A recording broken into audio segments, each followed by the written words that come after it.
আদ্র, অনুকে নিয়ে কোথায় যাচ্ছ? আদ্র আমিনা বেগমকে বললো। ওর মন খারাপ, তাই ঘুরতে নিয়ে যাচ্ছি খালামণি। আমিনা বেগম আদ্রকে বললো। আচ্ছা, নিয়ে যাও। অনু আদ্রের সাথে একটা সুন্দর পার্কে ঘুরতে গেল। পার্কের পরিবেশটা খুবই সুন্দর, চারদিকে কত ফুলের বাগান। আদ্র অনুর হাত ধরে হাঁটছে। অনু আদ্রের দিকে তাকিয়ে বলল, জায়গাটা খুব সুন্দর আদ্র ভাইয়া। আদ্র গম্ভীর স্বরে বলল, তোর কাছে একটা অনুরোধ করবো, রাখবি? কি বলো? আমাকে আদ্র ভাইয়া না রেখে শুধু আদ্র বলে রাখবি, প্লিজ, না করবি না? অনু অবাক হয়ে বলল, এটা তুমি কি বলছো আদ্র ভাইয়া? তোমাকে আদ্র বললে খালামণি আঙ্কেল কি ভাববে, আর আমার আম্মু আব্বুই বা কি ভাববে? কিছুই ভাববে না। আর যদি কেউ তোকে কিছু বলে বাকিটা আমি দেখে নেবো, তবু আমাকে শুধু আদ্র ডাক, ভাইয়া বলে ডাকিস না। অনু কিছুক্ষণ চুপ করে থেকে বল। আচ্ছা ঠিক আছে, তোমাকে আদ্র বলেই ডাকবো। আদ্র খুশি হয়ে অনুকে বলল। তাহলে এখন ডাক। অনুর একটু অস্বস্তি লাগছে, তবু অনু আদ্রের দিকে তাকিয়ে বলল, আদ্র। শুধুই আদ্র বলবি? আর কিছু তো বল। চলো আদ্র, সামনের ওই দিকটায় যাই। একসময় হাঁটতে হাঁটতে অনু আদ্রকে ক্লান্ত স্বরে বলল। আমার পায়ে ব্যথা করছে, কি করবো আদ্র? আদ্র অনুর দিকে তাকিয়ে মুচকি হেসে বলল। কিছু তো একটু করা যায়। আদ্র অনুকে কোলে তুলে নিল। অনু অবাক হয়ে বলল, আরে কোলে তুলছো কেন? অনু, আই লাভ ইউ। অনু অবাক হয়ে আদ্রের দিকে তাকিয়ে বলল। কি বলছো তুমি? হ্যাঁ ঠিক বলছি, আমাকে তুই ভালোবাসিস না? অনু চুপ করে আছে। আদ্র অনুকে কোলে করে অনেকক্ষণ হেঁটে একটা বেঞ্চে বসালো। আদ্র দেখছে অনু মাথা নিচু করে মন খারাপ করে বসে আছে। আদ্র অনুকে আবারও জিজ্ঞেস করলো, কি হলো অনু, কিছু বলছিস না কেন? ভালোবাসা কেমন হয় আমি জানি না আদ্র, তাই তোমাকে আমি ভালোবাসি কিনা তা আমি জানি না, কিন্তু হ্যাঁ, যখন আমি তোমার সাথে থাকি আমার খুব ভালো লাগে। তোমার কথা প্রতিদিন আমার মনে পড়ে, তোমাকে মিস করতে থাকি। তোমাকে দু চোখ ভরে না দেখলে মন শান্তি লাগে না। এটা কি ভালোবাসা আদ্র? আদ্র মুচকি এসে অনুর মাথায় হাত বুলিয়ে দিয়ে বলল, আমি তোকে মুখে কিছু বলবো না, একদিন তুই উপলব্ধি করতে পারবি আমাকে ভালোবাসিস কিনা। আমি তোর মুখ থেকেই শুনতে চাই, যখন তুই পুরোপুরি বুঝতে পারবি। অনু মন খারাপ করে বলল, আমাকে ক্ষমা করে দিও আদ্র। তোর মনের কথা তুই সঠিক বুঝতে পারছিস না, একদিন হয়তো বুঝবি। সত্যি বলছো? হ্যাঁ সত্যি বলছি, রাত্র কখনো মিথ্যা কথা বলে না। আদ্রের অনার্স পরীক্ষা শেষ হয়ে গেছে। আদ্রের বাবা ঠিক করেছে আদ্রকে লেখাপড়ার জন্য বিদেশে পাঠিয়ে দেবে। আদ্র তার বাবাকে না করেনি। কিছুদিন পর বিদেশে যাওয়ার ডেট। অনু আদ্রের বিদেশে যাওয়ার খবর শুনে দৌড়ে আদ্রের বাসায় গেল। কাউকে কিছু না বলে সোজা আদ্রের রুমে গিয়ে ঢুকলো। আদ্র বই পড়ছে, আর অনু ভাঙ্গা গলায় আদ্রকে বলল, তুমি বিদেশ চলে যাবে আদ্র? অনুর কথা শুনে আদ্র বই বন্ধ করে অনুর দিকে তাকালো। আদ্র গম্ভীর স্বরে বলল, হ্যাঁ যাবো তো, কি হয়েছে? আমাকে একা ফেলে দিয়ে চলে যাবে? অনু না চাইতেও কান্না করতে লাগলো। আদ্র রেগে গিয়ে অনুকে বলল, একদম কান্না করবি না অনু, এতে কান্না করার কিছু তো আমি দেখছি না। আমি আবারও দেশে ফিরে আসবো। কত বছর পর? 5 বছর পর। অনু অবাক হয়ে আদ্রকে বলল। কি, এত বছর পর? আদ্র অনুকে বলল, এটা কোনো বছরই না। তোমার কাছে অল্প মনে হচ্ছে? হ্যাঁ। অনু নিজের চোখ মুছে নিয়ে বলল। আমার কথা তোমার মনে পড়বে না? আদ্র অনুর দিকে তাকিয়ে কঠোর গলায় বলল। না, তোর কথা আমার মনে পড়বে না। অনু অবাক হয়ে আদ্রকে বলল। তুমি এই কদিনে অনেক পাল্টে গেছো আদ্র।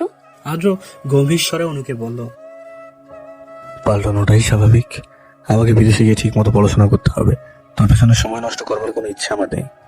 আদ্র অনুর সাথে এভাবে কথা বলছে, অনু যেন বিশ্বাসই হচ্ছে না। অনু অবিশ্বাসের স্বরে আদ্রকে বলল। তুমি আমাকে এই কথাটা বলতে পারলে আদ্র? আদ্র অনুর দিকে তাকিয়ে বলল। হ্যাঁ পারলাম। অনু তার ছেলে হাসি দিয়ে আদ্রকে বলল। বাহ, তাহলে তুমি আমাকে ভালোবাসো এই কথাও মিথ্যে ছিল, এখন বুঝতে পারছি। আদ্র অনুর দিকে তাকিয়ে জিজ্ঞেস করলো, তুই কি আমাকে কখনো ভালোবেসেছিলি শোনো? আদ্রের জিজ্ঞেস করার কথায় অনু থমকে গেল। তার মনে এই কথার উত্তর জানা নেই। অনু আদ্রের দিকে তাকালো। আদ্র অনুর মুখের দিকে অবলোক দৃষ্টিতে তাকিয়ে আছে। অনু আর কোনো কথা না বলে এক মুহূর্ত সেখানে দাঁড়ালো না, দৌড়ে বেরিয়ে গেল আদ্র রুম থেকে।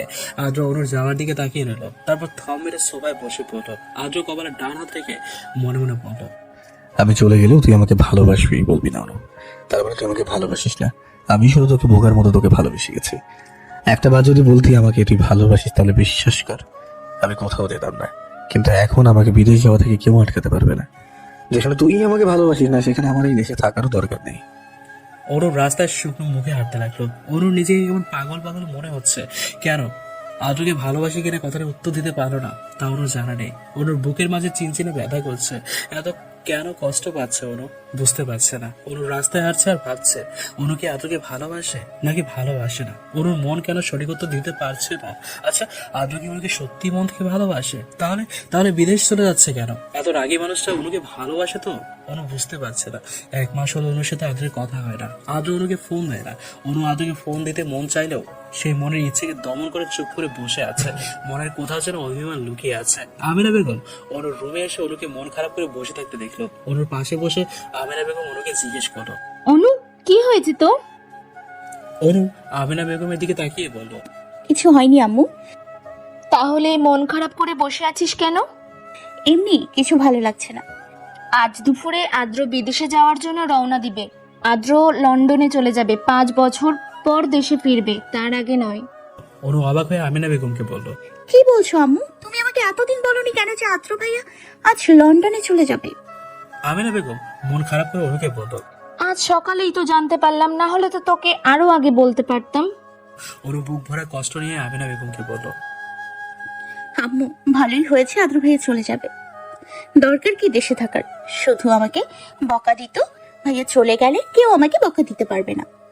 আমিনা বেগম অনুকে বলল, তুই মুখে এই কথা বলছিস ঠিকই, কিন্তু তোর চোখে মুখে আমি কষ্টের ছাপ কেন দেখতে পাচ্ছি? অনু নিজের চোখের জল মুছে দিয়ে বলল, উফ আম্মু, তুমিও না কি যে বলো। আমি আর কষ্ট, আমাকে অন্তত আদ্র ভাইয়ার জন্য কষ্ট মানায় না। আমিনা বেগম অনুর মুখের দিকে তাকিয়ে চুপ করে বসে রইলেন। অনু আমিনা বেগমের দিকে তাকিয়ে হাসির ভান করে হাসলো। আদ্র ট্রলি ব্যাগে প্রয়োজনীয় জিনিসপত্র গোছাচ্ছে। অনুর কথা ভীষণ মনে পড়ছে। আদ্র মনে মনে বলল, আমি ফোন দিলাম না দেখে তাই তুইও ফোন দিলি না? এত রাগ আমার উপর? আজ আমি লন্ডন চলে যাচ্ছি, আমাকে ছাড়া হয়তো তুই ভালোই থাকবি। আদ্রের বুকের ভেতর কষ্ট হচ্ছে। আজ আদ্রের কান্না পাচ্ছে, কারণ অনুকে ছাড়া একা বিদেশে থাকতে হবে। কান্না করতে চাইলেও আদ্র কান্না আটকে নিচ্ছে। কান্না আসতে দেয়া যাবে না। আদ্র সহ আদ্রের পরিবার বেরিয়ে পড়লো এয়ারপোর্টে যাওয়ার উদ্দেশ্যে। ফ্লাইট দুটোই। এখন বাজে 1টা। আধ ঘন্টায় আদ্র এয়ারপোর্টে পৌঁছে যায়। অনেকক্ষণ হয়ে গেল। আদ্র এয়ারপোর্টে একটা চেয়ারে বসে মনে মনে বলল, কখন আসবি অনু? তোকে কি একটু চোখে দেখা দেখতে পারবো না? আমি তোকে একটাবার দেখতে চাই, তাড়াতাড়ি চলে আয়, না হলে তো তোকে আমি দেখে যেতেও পারবো না। এয়ারপোর্টে যাওয়ার জন্য অনু সহ অনুর পরিবারও রওনা দিচ্ছে। আদ্রের মা রেহানা পারবেন অনুর মা আমিনা বেগমকে ফোন দিয়ে জানিয়ে দিল যে তারা পৌঁছে গেছে। তাড়াতাড়ি অনু যেন এয়ারপোর্টে এসে পড়ে। অনু একটা গাড়িতে বসে, কিন্তু রাস্তায় অনেক জ্যাম। অনেক সময় পার হওয়ার পর দেরিতে যখন অনু পৌঁছানো, তখন জানতে পারলো আদ্র ট্রেনে উঠে গেছে। অনুর বুক ফেটে কান্না পাচ্ছে। আদ্র তার মানে চলেই গেল। শেষমেশ কান্না করতে করতে অনু বলল, তুমি চলে গেলে আদ্র, তোমাকে একটা বার দেখতেও পারলাম না। তোমাকে আমি 5টা বছর আর চোখের দেখাও দেখতে পারবো না। কেন আদ্র, কেন চলে গেলে? আদ্র বিদেশে চলে যাওয়ার পর অনু কেমন যেন চুপচাপ হয়ে গেছে। মেজাজ খিটখিটা হয়ে গেছে। সবার সাথে রেগে কথা বলে। অনুর বাবা বুঝতে পারছে না তার মেয়ে এমন কেন হয়ে গেল, কিন্তু অনুর মা আমিনা বেগম ঠিকই বুঝতে পারছে। বিদেশে যাওয়ার পর আদ্র অনুর সাথে কথা বলার জন্য অনুর ফোন নম্বরে কল দেয়, কিন্তু অনু বিদেশি অচেনা নম্বর ফোনের স্ক্রিনে দেখতে পেয়ে আদ্র ফোন দিয়েছে বুঝতে পেরে ফোন রিসিভ করলো না। বিছানার একপাশে ফোন রেখে দেয়। প্রতিদিন আদ্র বারবার অনুর ফোন নম্বরে কল দেয়, কিন্তু অনু ফোন না ধরে মোবাইল অফ করে দেয়। রাগে আদ্র নিজের অনেকগুলো মোবাইল আসার দিয়ে ভেঙে ফেলেছে। আদ্র রেগে বলতে লাগলো, তুই এতটা বদলে গেলি অনু, এতটা বদলে গেলি। আমি অনবরত ফোন দিচ্ছি, তাও ফোনটা রিসিভ করছিস না। আমার কথা ভুলে গেলি? আমি যে তোকে ছাড়া কিভাবে আছি তা একমাত্র আমি জানি। তুই জানিস না অনু, একটাবার ফোন দিলে তোর কি হয় বলতো? এভাবেই দেখতে দেখতে 2 বছর চলে গেল। অনু এখন ভার্সিটিতে অনার্স প্রথম বর্ষে পড়ে। ভার্সিটিতে অনু খুব ভালো বান্ধবী বানিয়েছে। তাদের সাথে মাঝে মাঝে গল্প করে।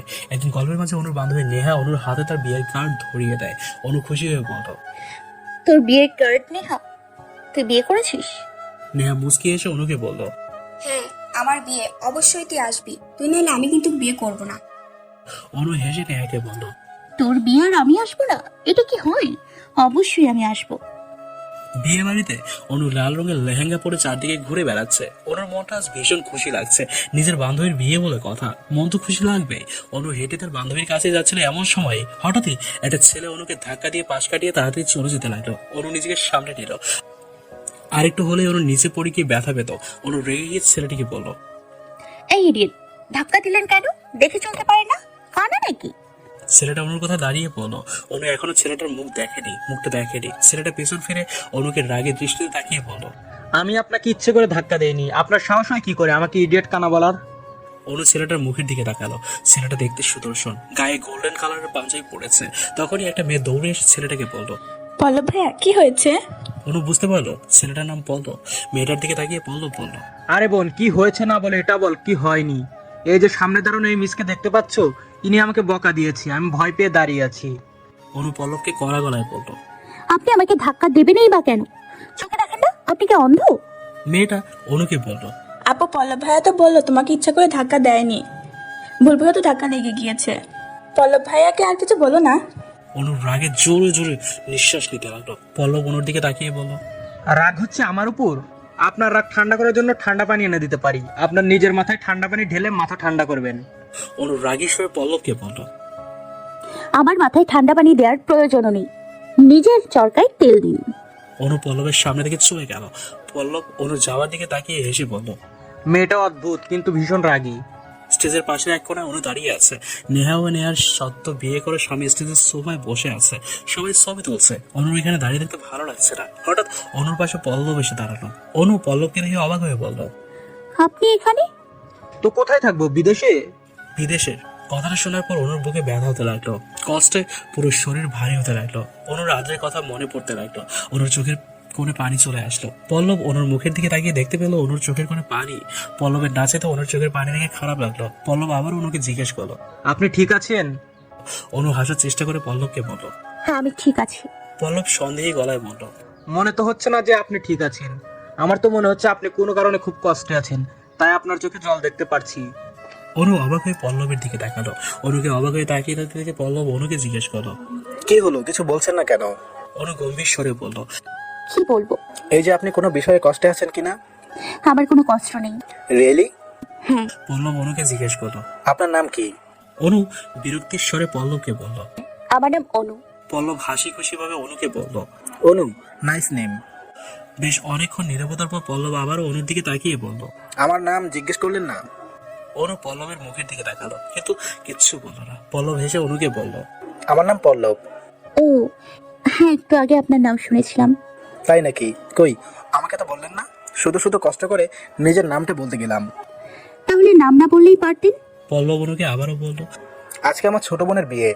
অনু অবাক হয়ে পল্লবকে বলল। নেহা আপনার আপন বোন? পল্লব হেসে অনুকে বলল। হ্যাঁ, নেহা আমার আপন বোন। পল্লবের কথা শুনে চুপ করে রইল, আর কিচ্ছু বলল না।